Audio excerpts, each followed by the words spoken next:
élèves yi ak parents d'élèves yi ci lañ leen di tënk pour ñu fay ñetti weer yi nga xam ne dañ ko tëjoon école yi te mu jógee ci coobare gouvernement bi ñu bëgg leen ko fayloo comme ni ko sama naataango bi waxee un mois qui n'est pas entamé n'est pas payé kon loolu lu parents yi war a gàlloo surtout que état bi jox na ndàmpaayu 3 milliards école privée yi séddale leen ko te parents yi dañ leen exiger ñu fay la totalité des 3 mois malgré quelques bonnes volontés pour négocier ñoom dañu taxaw fi ñu taxaw léegi ñun ñaari point dañuy fësal bi ci njëkk mooy ñetti weer yooyu yellu ñu laaj ko parents d'élèves yi parce que école yi jox nañ leen ndàmpaay ñoom nee nañu 3 milliards leen état bi jox dafa doyul foog ñu dooli leen 6 milliards pour ñoom ñu mën ci génn kon kooku seen diggante ak état bi nga xam ne moo tëj seen école la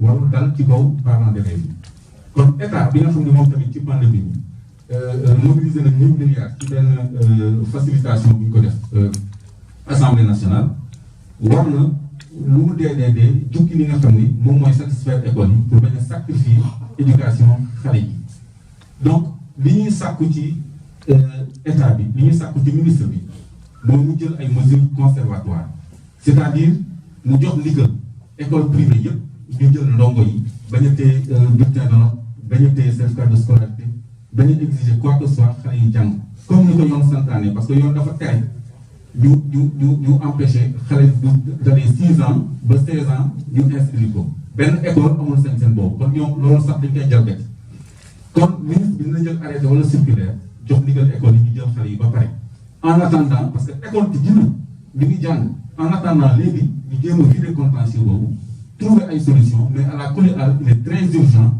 que ndigal boobu jib ci wàllu état parce que ñoom bu ñu bëggee interdire ay manifestation ci loo xam ni kenn gis ko fenn dañuy jël ay ndigal ci suuf parce que tere nañu rassembler publiquement loolu ndigal la préfet chaque fois mu jël ndigal ministre chaque fois mu jël ndigal kon li ñu jël d'abord mesure conservatoire boobu ñaareel bi mooy ñun parents d'élèves élèves ak association de société civile ak association consumériste si nekk fii yëpp ñu ngi sàkku ci nguur gi mu arrêté chantage bi nga xam ne école yi dañ koy teg parents d'élèves yi nga xam ni amuñu beneen moyen lu dul sauvegarder seen éducation doom kon état fi mu nekk nii moo war a tëddee njaaxanaay moo war a assumer responsabilité et c'est dommage que ñuy toog ba ay citoyens ak ay kuréel di woo état ci mu jël ay responsabilités yoo xam ni c'est tout à fait normal kon loolu mooy solo wax yi arrêté wala circulaire la ñu sàkku pour ñu admettre tous les élèves du privé en attendant diggante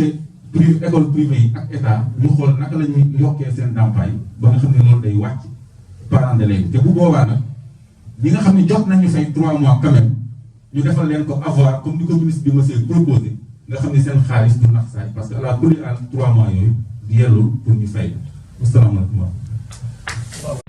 Initier cette activité. Merci à la presse qui est venue soutenir évidemment le message qu'on est en train de porter à l'endroit des acteurs. Merci à toutes les organisations et associations qui responsabilisent de cette question. Je voudrais, Monsieur le Président, je voudrais donc, Monsieur le Président, articuler mon intervention de 3 points. C'est d'abord, je crois que tout le monde l'a dit, une mesure immédiate qui s'impose. C'est ensuite les liens entre l'objet de notre séance et cette pandémie que nous avons vécue, la COVID. Et c'est enfin ce que nous pouvons considérer comme étant une solution durable. Pour ce qui est de la mesure immédiate, je crois que tout le monde l'a dit.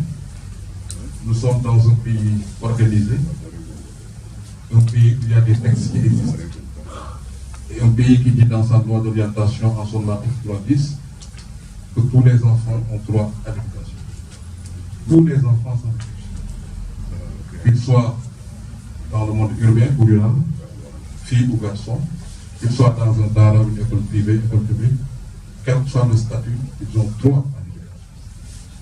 Il y a 1 mois que l'école a ouvert ses portes, et il y a des enfants qui n'ont pas encore rejoint les classes. Le sens de l'engagement de la COSIDEP, c'est moins de soutenir une quelconque structure, on n'est pas là pour ça, mais c'est de soutenir le droit à l'éducation pour tous. Le droit à l'éducation pour tous est stipulé à l'article 3.10 de la loi d'orientation.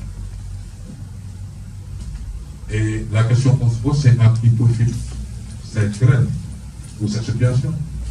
Peut-être que nous n'avons pas la réponse à cette question, mais au moins, nous avons une réponse à l'autre question. À qui ne profitent pas ces perturbations? Ces perturbations ne profitent pas aux enfants. Qu'on aille au tribunal, qu'on paye ou qu'on ne paye pas, il y a des enfants qui aujourd'hui, leur place n'est pas dans la rue, leur place n'est pas à la maison, leur place est à l'école, et il faudrait qu'on puisse sauvegarder cet intérêt supérieur des enfants.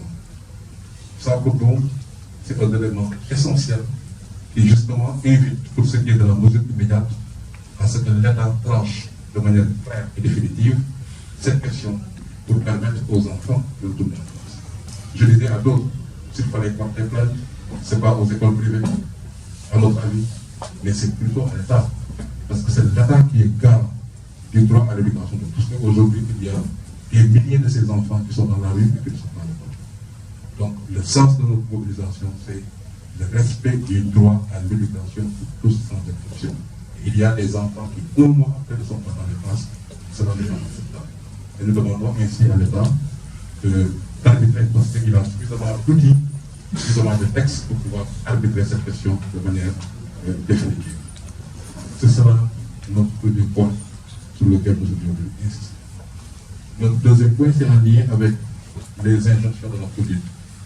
Nous l'avons dit, quand cette pandémie est arrivée, ça a touché tous les secteurs. L'éducation n'a pas échappé.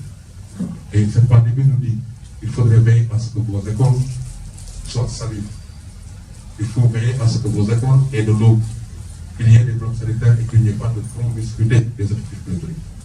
Et je le disais aux comités d'organisation que nous pouvons peut-être faire un sujet, mais notre préoccupation, c'est qu'aujourd'hui, il faudrait qu'il y ait un appui substantiel pour ces écoles-là qui ne répondent pas aux injonctions de la pandémie. Ça veut dire ces écoles qui n'ont pas d'eau, ces écoles qui n'ont pas de toilettes, ces écoles qui ont des effectifs pléthoriques, et ces écoles s'appellent des écoles publiques. Des écoles publiques. Ce sont des écoles où ils n'ont pas de vêtements semblants.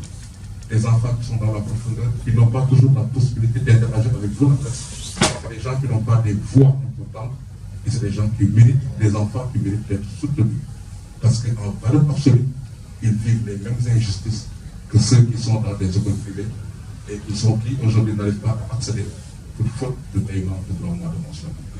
Donc nous nous invitons à avoir une vision plus humaniste de l'éducation, en faisant en sorte que les enfants qui ne sont pas les nôtres, les enfants qui n'ont pas des pères ou des mamans comme nous, des enfants qui n'ont pas la possibilité de voir des voix fortes, que ces enfants-là aussi fassent l'objet d'une préoccupation première. Et ces enfants qui sont dans la profondeur du pays, c'est des enfants vulnérables, c'est des enfants qui, même pour un seul franc, ne seraient pas capables d'accéder à l'éducation. Donc nous devons veiller à ce que ces enfants puissent bénéficier du droit à l'éducation. Et qui parle de droit, ce qu'on sait que le droit est pas éminemment positif, il s'agit d'une éducation de qualité. Cela est notre deuxième message. Et nous voulons tous qu'il y ait aussi des groupes, des lobbies qui se battent pour que ces enfants qui sont dans la profondeur du pays puissent aussi bénéficier du droit à l'éducation et espérer changer de situation sociale. Autrement, ce serait injuste de notre part. Et je suis sûr que même les écoles privées soutiennent cela, parce que les écoles privées comprennent qu'elles sont là pour compléter, pour combler le gap, pour soutenir l'État. C'est ça le sens des écoles privées, pas pour les remplacer. Et donc je suis que cette sensibilité envers les vulnérables, les plus faibles, est là et ça va être porté contre